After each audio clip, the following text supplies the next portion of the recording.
मैं यहाँ पर भैया के पास आया हूँ। जैसे कि आप सब लोग देख रहे हैं कि मेरे को बहुत प्रॉब्लम है हेयर की। अब देखते हैं आगे क्या होता है, कैसी लुक मिलती है।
हाय गाइस, ये हमारे प्रदीप भाई हैं जो शारदा से आए हैं। इन्होंने मेरा नंबर जो गूगल से निकाला था और इनका बिफोर आफ्टर दोनों देख चुके हो। इनके साइडों की डेंसिटी बहुत हल्की थी, जो हमने न्यू लुक के हिसाब से ये कटिंग की है इनकी।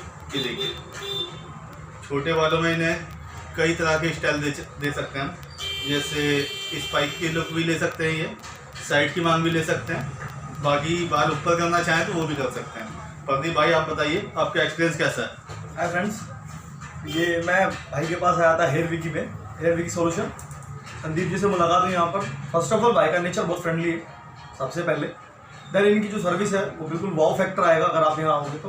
देन बिफोर आफ्टर आप दोनों देख चुके हैं। मैं तो 5 में से 5 रेटिंग देना चाहूँगा बड़े भाई। थैंक यू प्रदीप भाई। ठीक है।